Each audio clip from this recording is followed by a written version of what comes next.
안녕하세요. 6주가 됐네요. 6주는 저희 과정 7주라는 거 아시죠? 7주 과정이니까 거의 끝날 때가 돼가요. 근데 뭐 내용은 오늘 보니까 이제 테마가 36번 할 차례네요. 원래 테마 40번까지 있는데 39번까지 할 거예요. 하나는 남겨놓을 거예요. 40번이 마지막에 아마 그 가산세 종합 정리돼 있는 게 돼 있을 거예요. 가산세가. 그래서 가산세는 취득세부터 양도세까지 다 배워야 풀 수 있거든요. 그 문제는. 그래서 가산세는 정리를 이제 다음 1월 달부터 3월 과정에서 들어가는 거고, 이제 오늘 하는 것은 36, 37, 38, 39, 여기 38까지 아마 갈 거예요. 그래서 다음 주에는 39 하나만 하면 돼요. 그리고 하나 끝나면 한 2시간에서 2시간 반 정도 지금 이제 우리 11월, 12월 달에 배웠던 전체 내용 복습을 한번 할 거예요. 전체 복습을. 그래서 전체 복습할 때 다 안다는 전제하에 수업을 할 거예요. 2달째 배웠으니까 배웠던 지문은 다 안다고 봐야죠. 우리 100% 목표잖아요. 100%. 예? 왜 또 벌써부터 그렇게 하면 다 돼요. 하면 다 되시고, 그리고 오늘 하는 부분은 이제 양도소득세 이렇게 이제 그 계산하고 거의 관계되어 있는 내용이에요. 산출세액이니까. 근데 세금이라 해서 겁먹을 필요 없어요. 어차피 계산 문제 하나 나와요. 하나 나오는데 실제 시험장에 가면 계산 문제 거의 안 풀거든요. 다 포기해버리고 안 푸시니까 너무 걱정하지 마시고 지금 배울 때 한번 배워놓으시고, 그러고 나서 시험장에 가서는 나 모르겠다, 나 그냥 찍을란다, 이렇게 하셔도 되고. 자, 그럼 이제 장기보유 특별공제부터 이제 계산 어떻게 하는지 한번 지금부터 연습해 보죠. 그럼 장기보유 특별공제를 우리가 왜 빼주는지 요거는 좀 알아봐야죠. 자, 그러면 계산식을, 우리 양도소득세 계산식이 어디서부터 시작하는지, 시작점이 어딘지를 한번 이제 생각해 보죠. 지금 현재 내가 이 물건을 팔고, 자, 이 물건을 누군가에게 넘기고 받은 돈을 네 글자로 뭐라고 칭했던가요? 네, 주고 받은 거. 양도 가액. 요게 양도 가액이에요.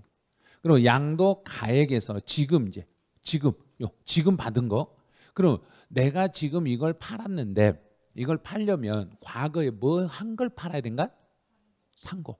그리고 과거에 샀던 금액을 조금 더 전문용어로 바꾸면 취득가액. 자, 취득했을 때 가격이에요. 이렇게. 여기 또 빼는 게 또 하나 더 있어요. 자, 물건을 취득해서, 물건 여기에요. 물건을 취득해서 양도할 때까지 그 기간 동안 쓴 돈. 자, 그럼 이걸 씀으로 인하여 이 물건의 값어치가 이렇게 올라가는 돈. 이걸 필요 경비. 필요 경비라고 이렇게 말해요. 그럼 이제 이걸 단순히 양도 가액에서 빼기 했죠. 빼기. 그러면 양도하면서 뺀다 그러면 차 뺀다. 차. 그다음에 내가 이익을 봤으면 이익을 봤으면 손해 봤으면 손. 그러면 양도 가액에서 취득 가액 필요 경비를 뺐더니 조금 뭔가 남았네. 그러면 차익. 손해 봤네. 그러면 차손. 여기까지 해결했어요. 그럼 이 양도 차익 속에, 여기에 이 양도 차익 속에 옛날부터 지금까지의 물가 상승으로 인하여 이득을 본 부분이 양도 차익 안에가 들어있겠는가, 빠져있겠는가? 들어있죠. 물가 상승을 고려 안 했잖아요. 여기는 단순히 더하기 빼기만 했잖아요.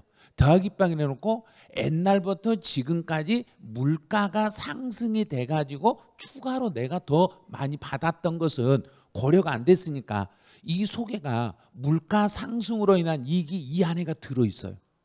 자, 이 안에가 들어있으니까 물가 상승으로 인한 이익은 세금을 내줘야 된가요? 그거는 세금을 안 내야 된가요? 그렇죠. 그건 세금 내면 안 되죠. 그 부분은 세금을 내면 안 되니까 양도 차익 속에 물가 상승으로 인한 이득분은 가만히 놔둬야 된가? 빼내버려야 된가? 빼내버리죠. 그 양도 차익 속에 들어있는 물가를 빼주려고 하는 게 장기보유 특별공제예요. 그럼 이제 장기보유 특별공제를 왜 하는지 이유를 알아야 돼요. 이유를 모르고 자꾸 저걸 공부를 하면 나중에 시간 조금만 지나면 기억이 안 나요. 그 조금이 얼마냐면 학원에서 여기서 일어서 가지고 엘리베이터 타고 1층 내려가면 기억이 안 나. 진짜예요. 내가 오늘 학원 못 왔죠? 오늘 세법이었나? 아니면 키가 큰 거 보니까 학개론이었나? 그 학개론인가? 세법인가? 이래요. 그러니까 집에 가면서 오늘 내가 뭐 배우고 가지? 이렇게 착각하시면 안 돼. 자, 그러면 장기보유 특별공제를 왜 하는지 이제 이유를 알았어요. 그럼 장기보유 특별공제를 왜 빼주는지 이유를 알았으면 이제 우리가 공제를 해주려면 정부가 공제를 해주는가요? 내가 알아서 공제하는가요? 정부가 해주는 거죠. 정부가 여기 중간 글씨를 한번 봐보세요. 정부가 어떻게 해준다는 이야기인가요? 딱 두 글자만 찾아내보세요. 여기서 우리 국민들에게 정부가 공제를 해줄 때 어떤 이유로 무슨 이유 때문에 공제해 주겠다는 소리인가요? 제일 중요한 단어 하나만 찾아보세요. 자, 이 중에 있어요. 요것들 중에서 가장 정부가 봤을 때 가장 중요한 단어는 뭐겠는가요? 특별. 우리가 특별히 빼드릴게요. 자, 특별히 빼준다 했어요. 그럼 빼줄 때 이걸 빼주면 세금이 양도 차익이 더 올라가 버린가요? 양도 차익이 더 내려가 버린가요? 내려가죠. 그럼 양도 차익이 내려간다는 이야기는 국민에게 유리한가요? 정부에게 유리한가요? 국민들에게 유리하죠. 그럼 국민들에게 유리하니까 빼줄 때 정부가 그냥 쿨하게 빼주겠는가요? 복잡하게 해놓고 빼주겠는가요? 복잡하게 해놓고 빼줘. 그러면 계산을 못하면 공제 못하게 해. 네가 알아서 공제를 받아라 이거예요. 네가 이거 해석해가지고 공제 받아라 이거예요. 근데 해석 못하면 공제하지 말아라 이거예요. 자, 그럼 이제 장기보유 특별공제를 받을 때 제일 먼저 어떤 물건을 적용을 할 때 어떻게 돼야만 적용을 하는지 조건을 단순한 몇 가지 조건을 이렇게 열거시켜 놓고 하나, 둘, 세 개를 열거시켜 놓고 이 중에 하나만 해결이 되면 빼드릴게 그런가요? 다 해결돼야 돼 그런가요? 다 해결돼야 돼 이래요. 자, 그럼 가보죠. 어디에 있는 물건이어야 되고, 자, 우리나라 체크 잘 하셔야 돼요.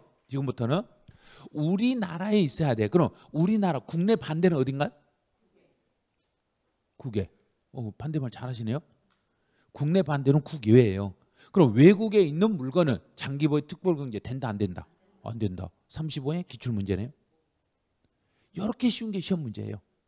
우리나라 것만 돼. 자, 우리나라 것 중에서는 물건 중에서도 자, 토지, 그 다음에 건물. 됐어요. 두 개. 토지 건물 찾았네요. 그러면 양도소득세 과세 대상은 토지와 건물만 있는가? 이것 말고도 더 있는가요? 더 있죠. 엄청 많죠. 자, 그러면 이제 엄청 많다 했으니까 얼마나 알고 있는가 한번 테스트 해보죠. 자, 토지, 건물은 제가 알려드릴게요. 토지, 건물 있어요. 양도 대상은. 또 분양권 또 끝났네. 예, 됐어요. 똑같은 소리 하고 있어. 분양권, 입주권 막 다 똑같은 소리. 자, 그럼 토지, 건물, 지상권, 전세권, 등기된 부동산, 임차권, 부동산을 취득할 수 있는 권리 엄청 많아요. 기타 자산도 있고 주식도 있고 엄청 많아요. 그런데 이 많은 물건들 중에서 장기보유 특별공제를 인정해 주는 건 무엇과 무엇밖에 안 된다는 얘기인가? 토지와 건물. 그러면 반대로 돌려봐요. 토지와 건물을 제외한 나머지 물건은 아무리 많이 오랫동안 가지고 있어도 특별히 공제해 준다 안 해준다? 안 해준다. 됐죠? 여기 잡았어요. 이제 토지 건물 되고 그 다음에 니은을 봤더니 조합원 입주권도 되네요. 조합원 입주권. 근데 이 조합원 입주권은 제가 이제 그림을 간단하게 소개를 시켜볼 테니까 그림을 눈으로 보세요. 자, 여기에 이렇게 집이 하나 있어. 주택이. 여기 집이 이렇게 집이 하나 있어. 그런데 이 집을 자 이제 재건축 들어가면서 조합원 자격으로 이 집이 없어지고 조합원 입주권을 받았어.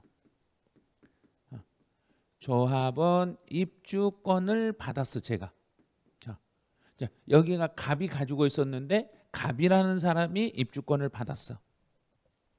그런데 이 입주권을 누군가가 여기서 이제 입주권을 누군가가 이걸 사갔어. 그런데 이 사람이 을이요. 자, 이제 그림을 잘 보셔야 돼요. 내가 주택을 가지고 있다가 이 주택을 그대로 입주권을 받으면 입주권을 받으시면 여기는 이렇게 똑같아요. 여기까지는 같아. 자, 내가 집을 가지고 있었어요. 주택을 가지고 있다가 주택을 입주권으로 돌려서 받으면 입주권으로 받으면 나는 지금도 뭐 가진 것하고 똑같다는 얘기인가? 그렇죠. 집 가진 거랑 똑같아요. 조합원 입주권 자체가 주택하고 똑같은 거예요.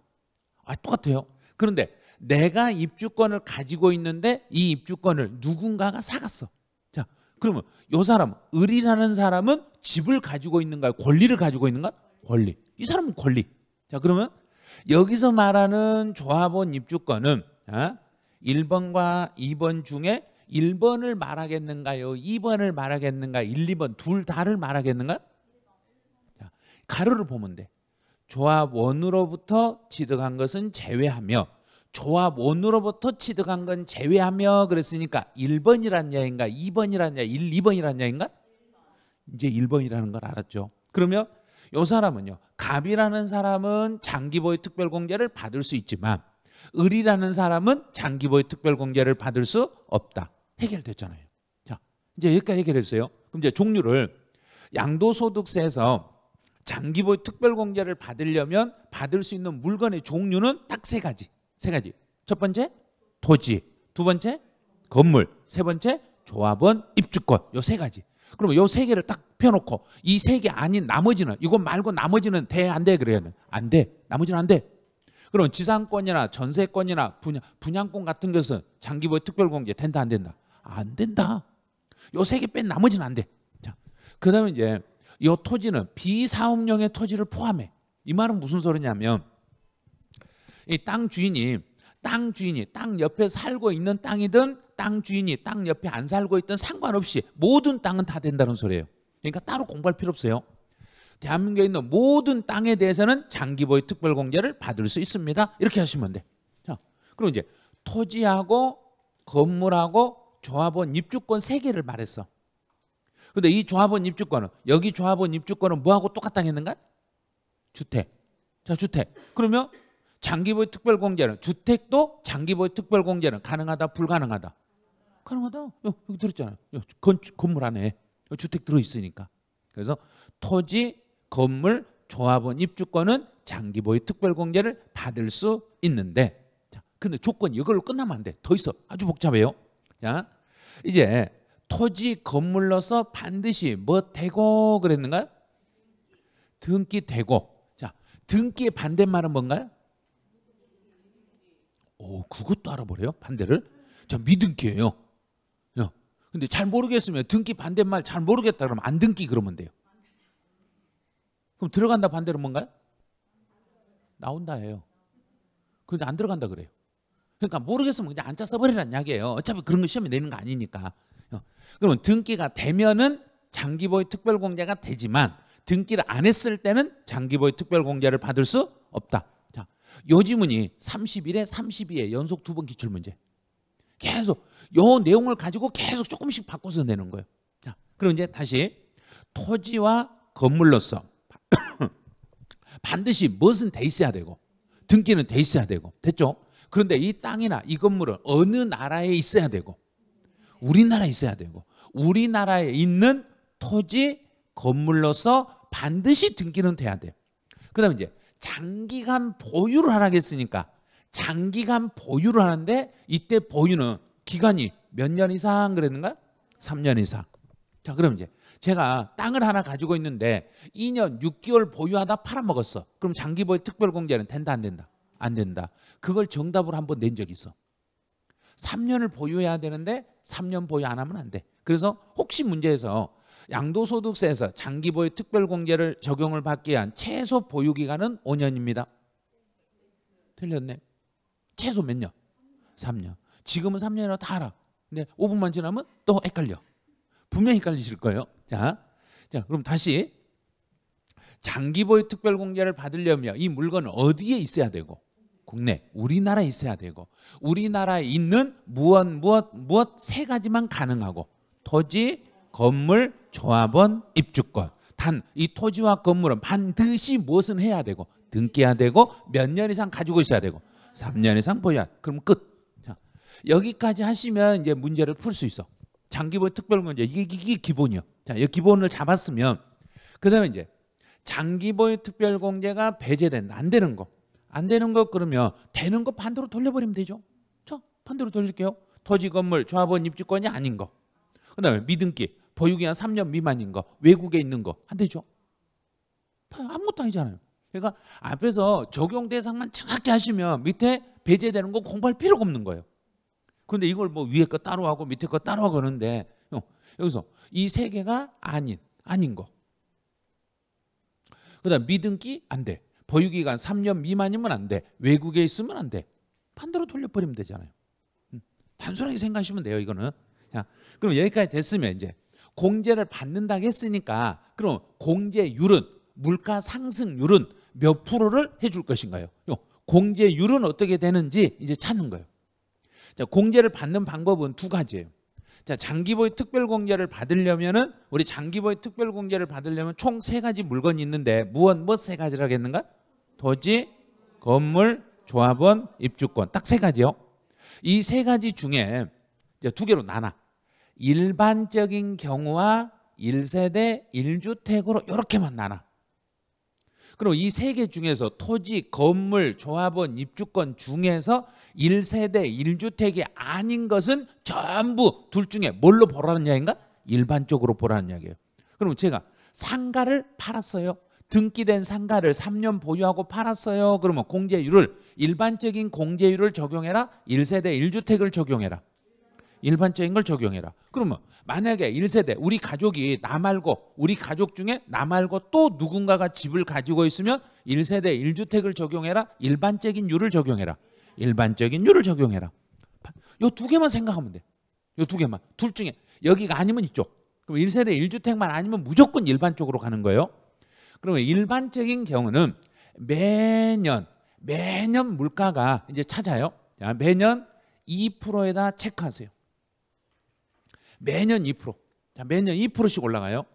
그럼 우리나라 물가는 일반적으로 매년 물가 상승이 몇 프로밖에 안 된다고 보는 거예요? 2%. 믿는가요? 믿어요. 왜 안 믿어요? 대한민국 진짜 좋은 나라예요. 물가 2%밖에 안 올라요. 그러니까 부동산 중에 토지 건물은 땅이나 건물은 1년에 2%씩밖에 안 올리니까 땅이나 건물을 절대 사야 된가 안 사야 된가? 안 사야 돼. 이것만 봤을 때는. 그러지 않아요. 그러니까 토지 건물은 장기 보유 특별 공제를 해주되 최소 매년 몇 프로씩만 올라간 걸로 인정하겠다. 2%. 2%씩 해서 최고 한도는 몇 프로? 30%. 최고 한도는 30%까지밖에 안 돼요. 대한민국의 물가는요. 토지 건물은 아무리 많이 올라가도요. 최대 30% 이상은 안 올라가요. 이 말이에요. 이걸 오해하시면 안 돼요. 정부가 이걸 어떻게든지 많이 빼줄 생각을 하고 있는 거 안 빼주려고 그런가? 그래도 30% 얼마나 많이 빼준 건데요. 양도 차익이 100억이다. 양도 차익이 100억인데 거기서 30% 빼주면 얼마를 빼준다는 얘기인가? 30억 빼준다는 소리예요. 그럼 세금을 30억에 대해서는 세금을 안 물리겠다는 소리예요. 그래서 이 장기보유 특별공제 이걸 안 해줘 버린 순간 세금이 조금 나오겠는가? 많이 나버리겠는가? 엄청 많이 나버린 거예요. 이거 안 해주는 순간. 그래서 장기보유 특별공제가 부동산 학개론에서 연결되는 동결효과, 결집효과하고 연결이 있어요. 요게. 이걸 안 해주는 순간 장기보유 특별공제를 공제를 안 해줘 버리는 순간 양도 이 부동산을 제대로 우리가 거래하겠는가 못 하겠는가? 뭘 무서워서 못 하겠는가? 세금 무서워서 못 하는 거예요. 그래서 부동산 시장이 지금보다 더 얼어붙어 버린다는 이야기예요. 요걸 없애버리는 순간. 이제 1세대 1주택이었을 때는 이제 구별을 두 개로 구분해야 돼요. 1세대 1주택이고 들어가서 몇 년 이상 살았으면, 들어가서 2년 이상 살았으면 구별 잘 하셔야 돼요. 여기는 또 2년 이상 거주하지 않았으며, 자, 2년 이상을 들어가서 살았을 때하고 살지 않았을 때 율이 달라. 자, 율이 달라요.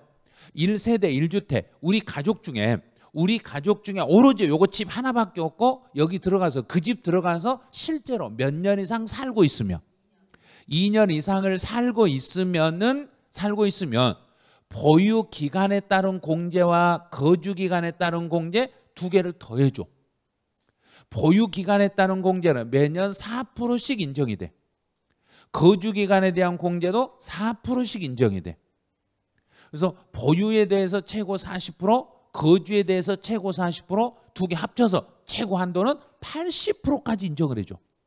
그러면 1세대가 우리 가족 중에 오로지 집 한 채를 가지고 2년 이상을 그 집에 들어가서 살았더라면 최대 공제는 몇 프로까지 받을 수 있다는 얘기인가? 80%. 그런데 일반적인 경우는 최대 얼마까지밖에 안 된다? 30%. 그럼 차이가 50% 차이가 나는 거예요. 80%만큼 공제해 주면, 예를 들어서 제가 집을 하나 팔고 양도 차익이 10억이 남았다. 내가 양도 차익이 10억이 남았어.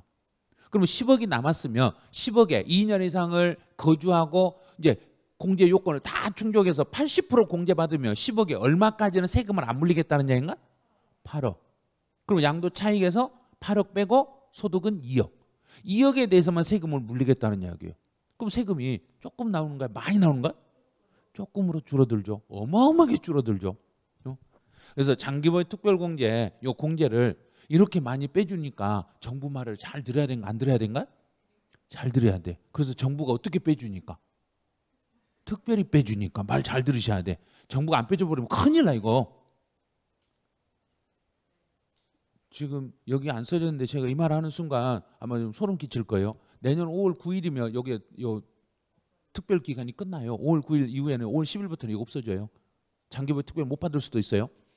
80% 못 받으면 세금을 지금의 5배를 더 내야 돼요. 그러니까 주의하셔야 돼. 이거 잘 생각하셔야 돼요.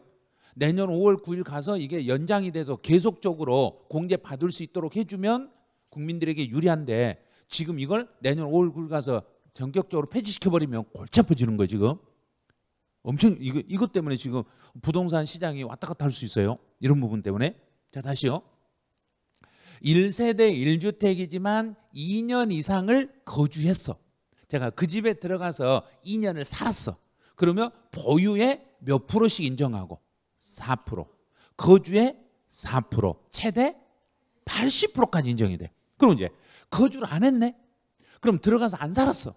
안 살았으면 보유에 대한 공제만 돼. 보유에 대한 공제만 되는데 안 살았을 때는 매년 2%씩밖에 안 돼. 그리고 한도도 30%밖에 안 돼. 1세대 1주택일지라도 실제로 들어가서 살지 않으면, 거주하지 않으면은 일반적인 공제율하고 똑같다는 이야기.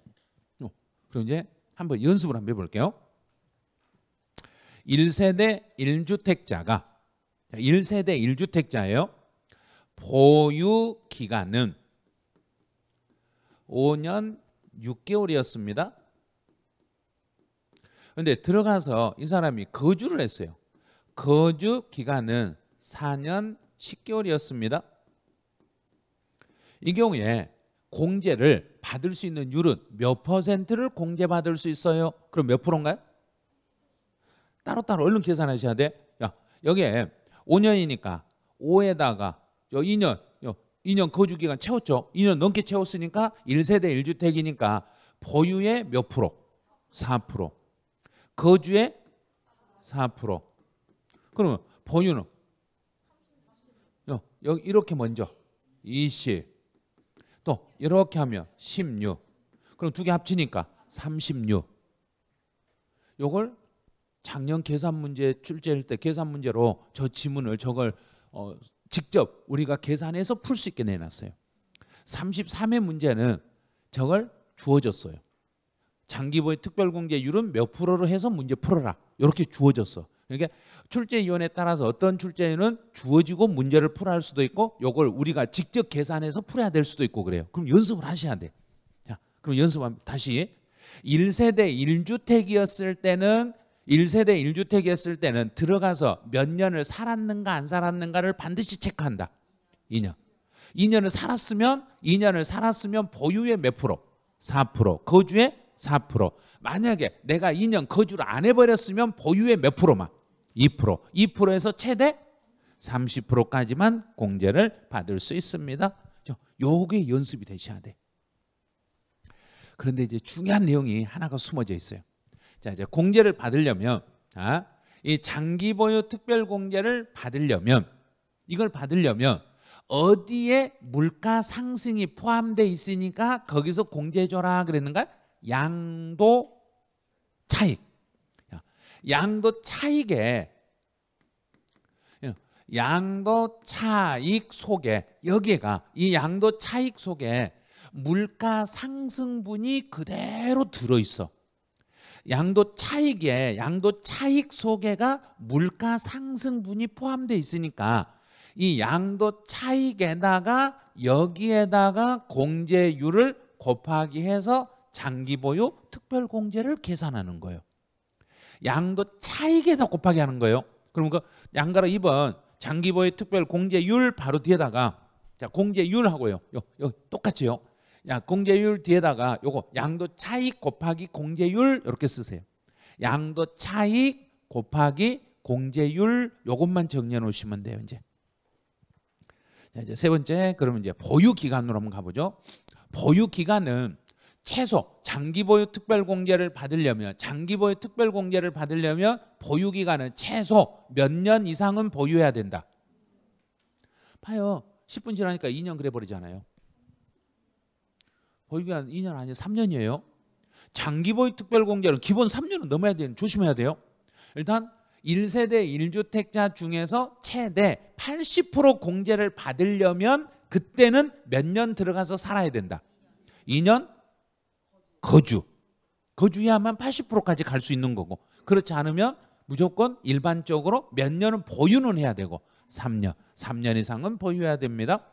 이제 보유 기간은 2월 과세라는 게 있어요. 2월이라는 게 뭐냐면 내가 배우자한테 또는 부모한테 또는 자녀한테 증여를 받아서 배우자에게 증여를 받아서 증여받은 물건을 10년 안에 팔아버리는 것을 요걸 2월 과세라고 그래요. 그러면 2월이라는 이야기는 내 것을 내가 팔고 있는가요? 넘겨받아서 팔고 있는가? 넘겨받아서 팔죠. 넘겨받아서 팔다 보니까 2월 과세에서 보유기간은 내 물건이 아니라 넘겨준 사람의 물건이란 이야기예요. 넘겨준 사람의 물건이었기 때문에 그 사람의 취득일로부터 보유기간이 계산되는 거예요. 그래서 나에게 증여했던 그 사람이 그 자산을 취득한 날로부터 보유기간이 시작되는 거예요. 그래서 2월 과세에서 보유기간은 내가 증여받은 날로부터 3년이란 이야기인가요? 앞사람이 취득한 날로부터 3년이란 이야기인가? 앞사람이 취득한 날 그때부터 3년이 지나야만 장기보유 특별공제를 받을 수 있어요. 자, 이거는 두 번째 시간에 다시 한번 설명할 거예요. 자, 상속받은 자산에 대해서는 자, 일반적인 거 여기만 보세요. 가업상속은 시험에 안 나오니까 일반적인 것만 보세요. 일반적인 거. 자, 상속을 받았을 때는 우리 상속 앞에서 우리 배울 때 상속은 언제를 취득일로 잡아라 그랬는가? 상속 개시일. 자, 그럼 여기는 상속 개시일로부터 3년만 지나면 장기보유 특별공제를 받을 수 있어요. 그럼 상속 개시일로부터 3년이 지나야 되고 내 배우자의 물건을 내가 받아가지고 배우자 물건을 내가 대신 받아서 팔아줬을 때는 내가 받은 날로부터 3년이다. 내 앞에 배우자가 취득한 날로부터 3년이다. 내 앞에 있는 배우자가 취득한 날로부터 3년을 넘으시면 돼. 그런데 상속을 받았을 때는 사망자가 취득한 날로부터 3년이다. 사망한 날로부터 3년이다. 사망한 날로부터 3년이라는 거. 좀 있으면 뒤집어져요. 그러니까 여기서 개념을 딱 잡으셔야 돼요. 장기보유 특별공제를 받을 때는 장기보유 특별공제는 공제를 너무나 많이 해주다 보니까 어떻게든지 보유기간을 길게 잡아줄라 한다, 짧게 잡으려 한다. 짧게 잡으려고 해서 사망했을 때는 사망일로부터 3년이 돼야 돼. 그런데 2월 과세는 그 물건이 내 물건이 아니라 앞에 사람의 물건을 넘겨받았으니까 보유기간은 나부터 시작하는 게 아니라 앞에 사람 그 사람부터 시작하는 거예요. 이게 2월 과세예요. 그럼 보유기간 다 잡았어요. 이제 그럼 모든 게 다 장기보유 특별 이제 끝났어요. 여기까지. 자, 이제 기본공제로 가보죠. 양도소득 기본공제라는 것은 양도소득 중에서 기본적으로 빼주는 거. 여기서 기본적으로 빼줄 때 영수증 있는 걸 빼주라겠는가요? 없어도 빼주라겠는가? 기본이니까 없어도. 그럼 영수증 있는 걸 빼주는 건 필요경비. 거기는 필요경비. 여기는 필요경비 안 들어가지만 실제로 영수증 처리도 하지 못하고 비용 인정받을 수 있는 건 없죠. 그래서 영수증 없이도 그냥 빼줄 수 있는 기본적으로 빼주는 걸 기본공제. 그럼 기본공제는 영수증 없이도 그냥 빼주니까 정부가 많이 빼주려고 한다? 얼마 안 빼주려고 한다? 얼마 안 빼줘. 얼마 안 빼줄 때는 조건이 까다롭다? 까다롭지 않다? 까다롭지 않다. 하나도 요것만 돼 있으면 돼. 아주 단순해. 근데 장기보유 특별공제는 공제 폭이 크다 보니까 요건이 까다로워. 그런데 양도소득 기본공제는 뭐만 돼 있으면 된다는 얘기인가? 등기만 되어 있으면 보유기간도 묻지 말고 자산의 종류도 묻지 말고 등기만 돼 있으면 기본공제는 얼마를 빼준다? 250. 연간 벌어들인 소득에서 250을 빼주는데 그러면 250 빼준다니까 아이고 그거 빼주려고 생색내고 있네 막 그래. 아니 기껏 250 빼주면서 빼준 차 갖고 있냐고 막 이래. 국민들이 따져. 근데 우리는 따졌는가 안 따졌는가? 우리가 안 따져. 다른 사람 다 따져줘요. 그러니까 정부 입장에서 아니 이거 250밖에 안 빼주면서 왜 빼준 것처럼 막 크게 빼준 것처럼 이렇게 막 하는데 너무한 거 아니냐. 그랬더니 정부가 아니 잠깐만 250을 빼주기는 빼주는데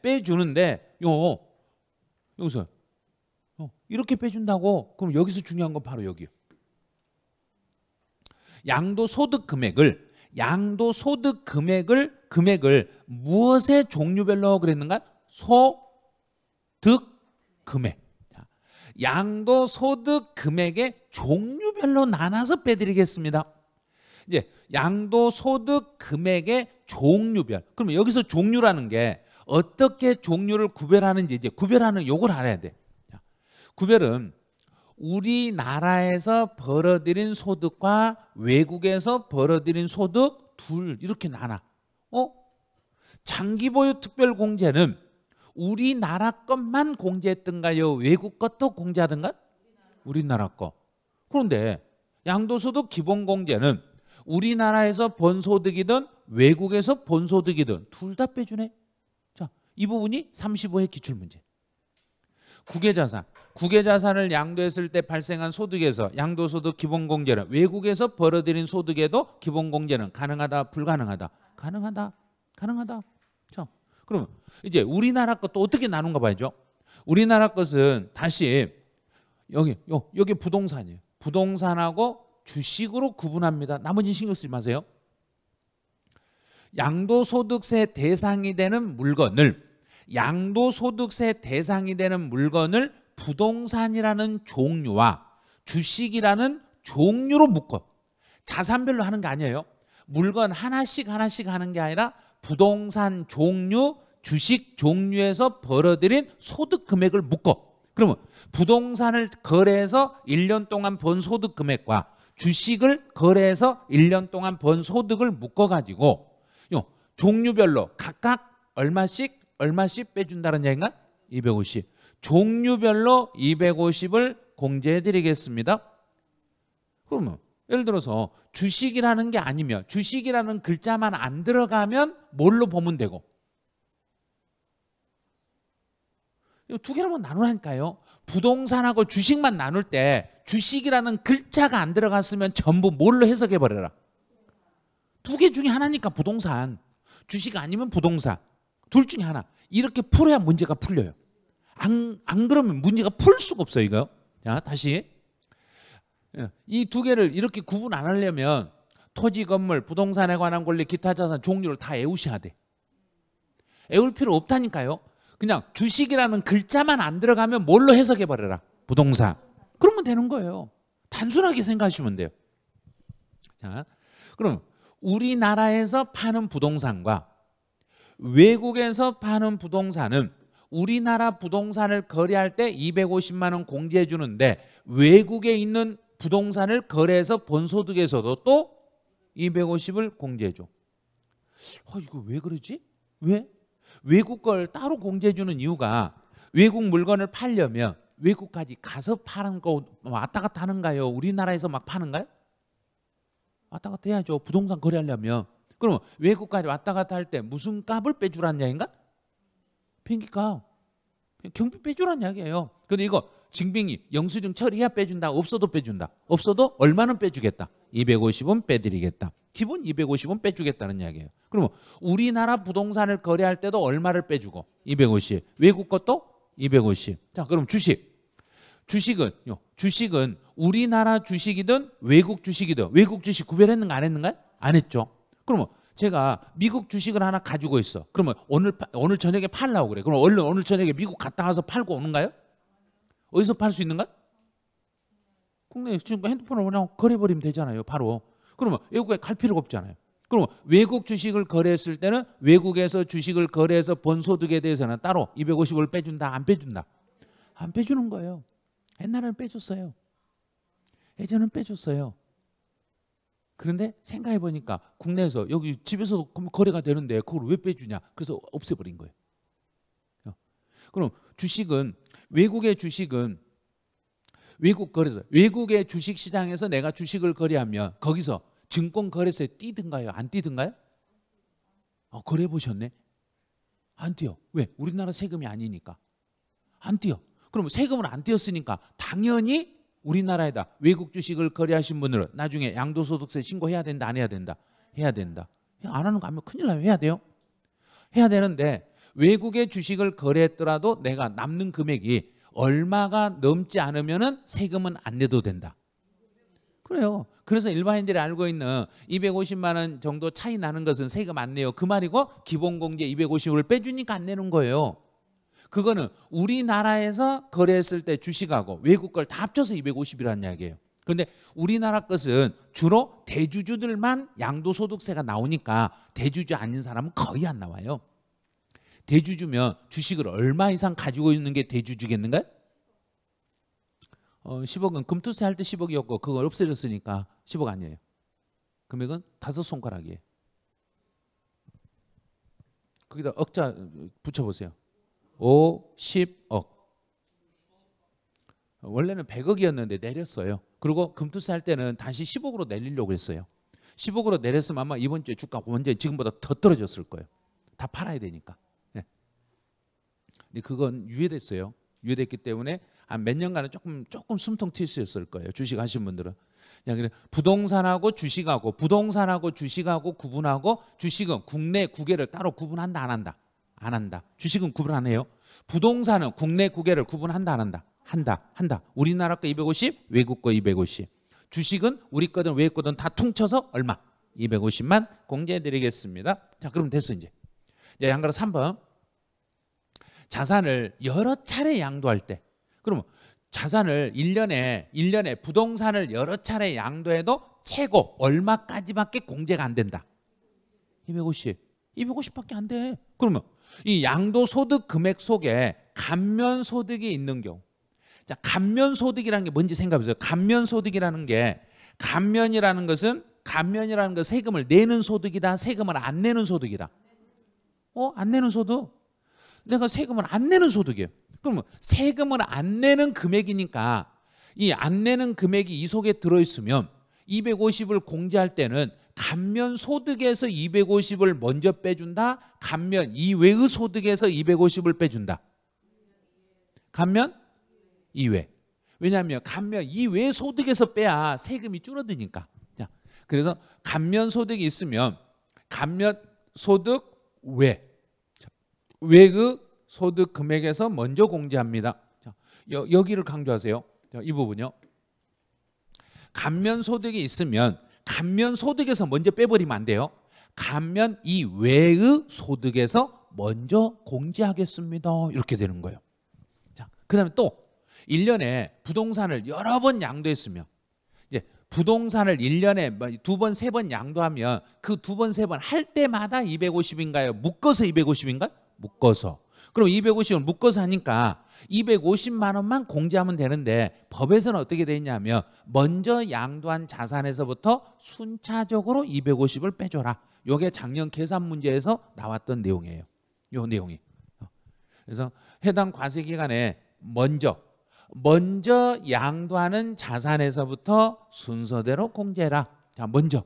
자, 앞에서부터 순서대로 250을 공제하시면 돼.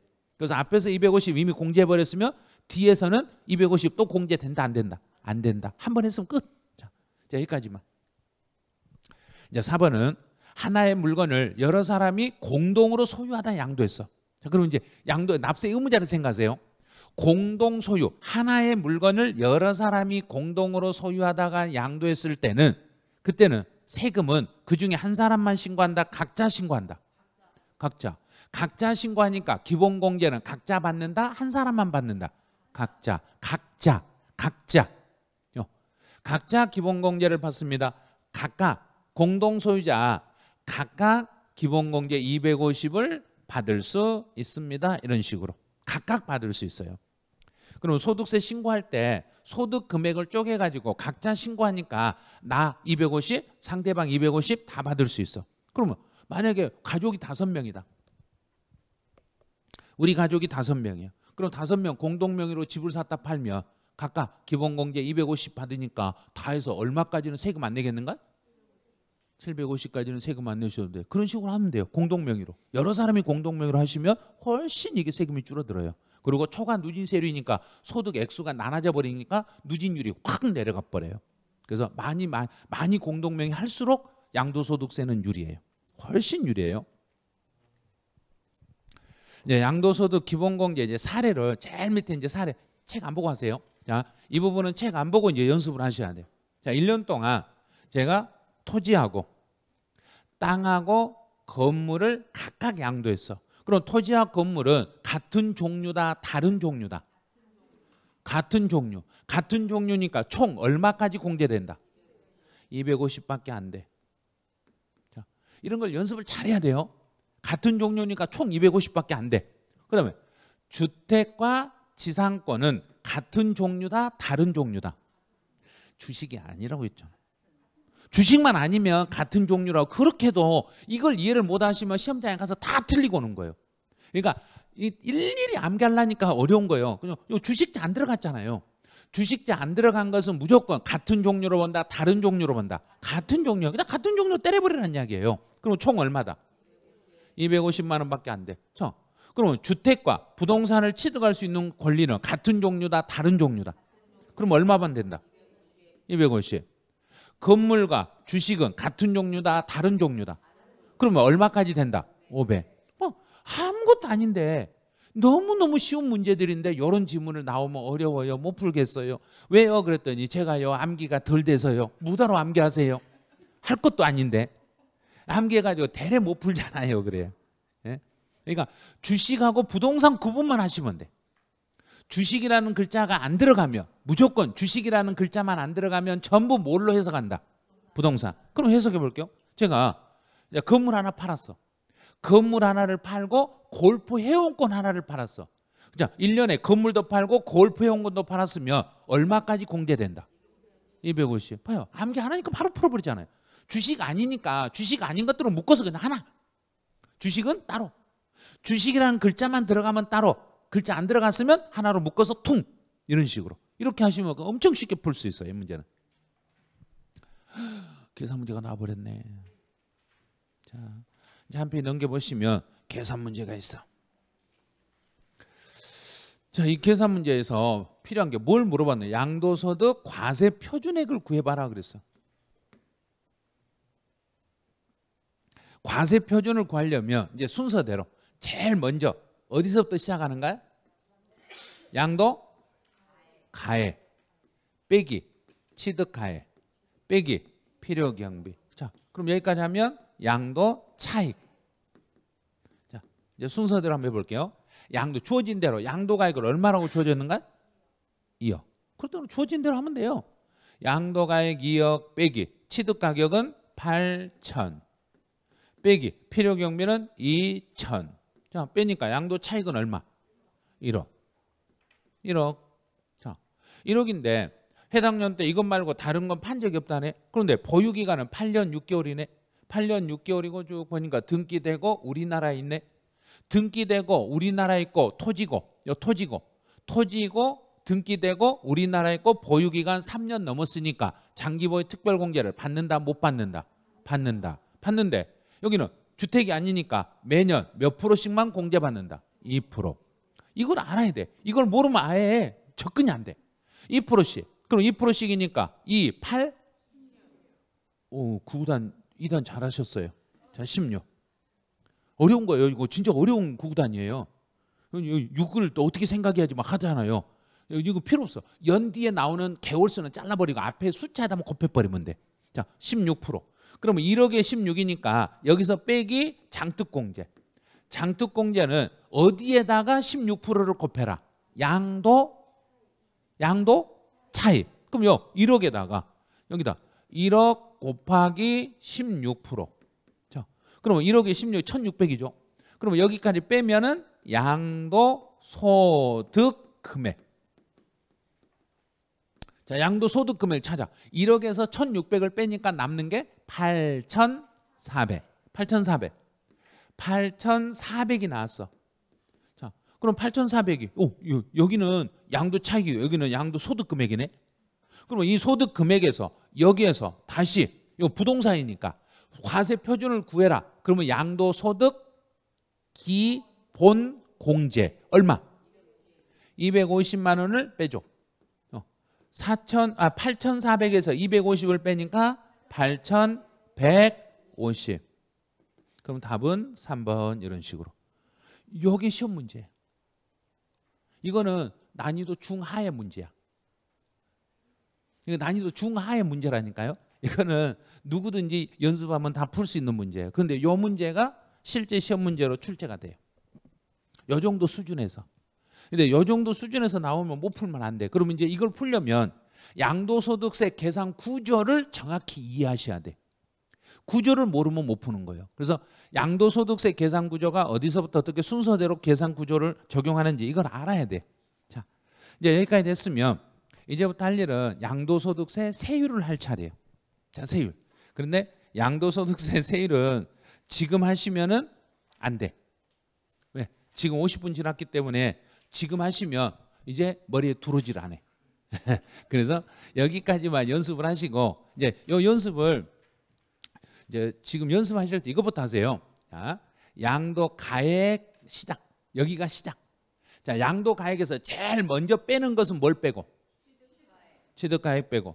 그다음에 빼는 거 필요 경비. 그럼 양도 가액에서 취득 가액과 필요 경비를 빼고 남는 게 양도 차익. 양도 차익이 나오면 이 양도 차익 속에 물가가 들어 있으니까 빼려고 빼주는 게 장기 보유 특별공제. 장기 보유 특별공제를 빼주고 나면 남는 게 양도소득 금액.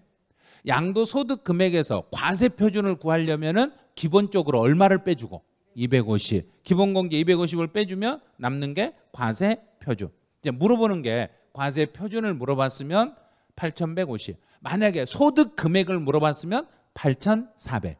양도 차익을 물어보면 1억. 상황에 따라서 이렇게 다 계산할 줄 알아야 돼.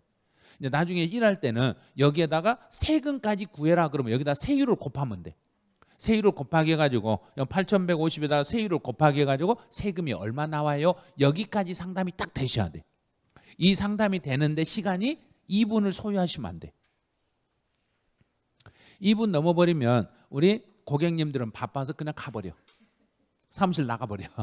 예, 그러니까 그 이 양도소득세 계산 구조 연습을 좀 하셔야 돼요. 내가 시험에서는 맞든 틀리든 나중에 중개사 일을 하실 때 필요하니까 요 계산 구조는 반드시 좀 익혀주시기 바라네요. 그럼 여기까지 하시고 잠시 쉬었다가 양도소득 세율부터는 잠깐만 쉬었다 진행을 하죠.